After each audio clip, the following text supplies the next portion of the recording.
Halo, Assalamualaikum warahmatullahi wabarakatuh. Kembali lagi dengan channel kami YouTube Sam Waterproofing Indonesia. Nah, kali ini kami akan mencoba menjawab pertanyaan dari Kak Anis Wahyuni. Tanda waterproofing gagal itu seperti apa sih? Baik, akan kami jelaskan. Tanda waterproofing gagal, itu waterproofing gagal biasanya tidak langsung bocor besar. Awalnya ada tanda-tanda kecil dulu ya teman-teman ya. Kalau cepat ketahuan, biayanya jauh lebih hemat. Nah, yang pertama tandanya apa sih? Muncul rembes atau tetesan air. Ciri paling jelas nih waterproofing gagal. Pelapon ada noda coklat, air menetes saat hujan deras, dinding terasa lembab, cat menggelembung. Nah, ini kalau ini muncul berarti air sudah berhasil menembus lapisan pelindung. Ini bisa dikatakan waterproofing yang gagal. Yang kedua, lapisan waterproofing retak atau mengelupas. Ini ciri-ciri terlihat sekali ya. Di bagian atap, coating terlihat retak rambut, mengelupas seperti cat lama, ada gelembung udara, sambungan membran terbuka. Ini tanda umur material sudah habis atau pemasangannya kurang maksimal gitu teman-teman ya. Tanda waterproofing gagal ini salah satunya seperti ini terlihatnya ya ciri-cirinya. Yang ketiga, waterproofing gagal seperti apa sih? Yang ketiga ada genangan lama di atap. Kalau air mengenang lebih dari 24 jam, lama-lama lapisan ajari tertekan terus. Retak makin besar, sambungan mudah terbuka. Waterproofing bagus tetap butuh drainase yang lancar, teman-teman. Makanya, kalau teman-teman menggunakan jasa kami, pasti akan kami bikinkan namanya tali air atau sodetan. Boleh dibilang sungai kecil di atas yang dari genangan langsung ke arah pembuangan. Tujuannya apa? Supaya tidak ada genangan yang bisa menyebabkan bocor. Karena apa sih? Air kan masuk nih, mau dibuang kemana? Tidak mungkin kan? Nunggu nguap ya pasti namanya lagi hujan kan nggak ada sinar matahari, nguapnya lama. Nah, masuknya ke dalam ini dak beton. Nah, ini jadi bocor itu teman-teman ya. Tanda yang keempat, apa sih yang gagal? Gagal tanda waterproofing. Yang keempat muncul jamur dan bau apek. Nah, ini tanda ini sering muncul di dalam ruangan biasanya teman-teman ya. Sudut plafon berjamur, bau lembab, cat cepat rusak. Nih kategori waterproofing gagal.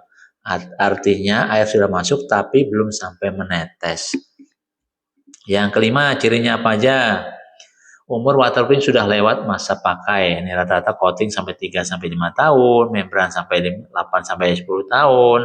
Nah, ini kalau sudah lewat, risiko gagal makin besar.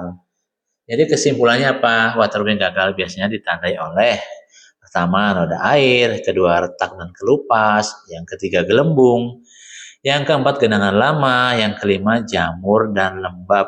Kalau sudah tanda-tanda ini biasanya bukan hanya cukup tempel titik-titik saja teman-teman, perlu dicek menyeluruh nih teman-teman. Kalau membutuhkan jasa waterproofing terbaik, bergaransi dan terpercaya untuk saat ini di Indonesia ya teman-teman ya. Langsung saja hubungi kontak kami di nomor 0821 3435 8787 dengan Sam Waterproofing. Baik, di sini akan kami ulang ya. Apa sih sebenarnya waterproofing itu? Waterproofing adalah metode atau proses untuk membuat suatu permukaan menjadi kedap air, sehingga air tidak bisa meresap atau menembus ke dalam struktur bangunan. Nah, itu teman-teman ya. Biasanya waterproofing digunakan pada bagian bangunan yang sering terkena air atau hujan. Nih contoh nih area yang membutuhkan waterproofing. Biasanya itu udah beton atau atap beton ya teman-teman ya. Dinding gedung atau dinding rumah atau lain-lain lah ya. Nah, bagian dak ini biasanya bagian ini paling sering bocor karena terkena hujan dan panas setiap hari tanpa waterproofing, air bisa meresap lewat retakan rambut dan lain-lain. Ini untuk dak beton, atap beton maupun dinding ya teman-teman ya. Nah yang kedua apa saja sih yang membutuhkan waterproofing? Yang kedua itu kamar mandi. Nah area shower dan lantai kamar mandi kan wajib nih dilapisi waterproofing supaya apa? Supaya air tidak merembes ke bawah dan menyebabkan plafon bocor. Nah yang ketiga biasanya area apa aja sih yang butuh waterproofing? Nah yang ketiga ini biasanya kolam renang teman-teman. Jadi tanpa waterproofing, air kolam bisa meresap keluar dan menyebabkan keretakan struktur. Nah, itu dia ya. Jadi area mana aja yang perlu di waterproofing. Dak beton, atap beton, dinding, kubah, nah dan lain-lain ya. Kamar mandi, kolam renang, atap dan lain-lain yang perlu di waterproofing. Nih jenis-jenis waterproofing umum nih yang digunakan apa aja sih? Nah, yang biasanya pertama coating atau membran cair di aplikasi pada kuas atau roller di aplikasinya ya, coating. Yang kedua membran bakar. Ini dibakar dan ditempelkan di permukaan beton. Yang ketiga integral waterproofing. Nah, ini dicampur langsung ke dalam adukan beton. Ini biasanya dicampur langsung ya teman-teman ya. Nah, yang keempat ini injeksi waterproofing. Nah, untuk mengatasi retakan yang sudah bocor. Nah, yang kelima ini dengan menggunakan aspal cair atau aspal emulsi ini terbaru itu yang kami gunakan. Nah, kenapa sih waterproofing penting?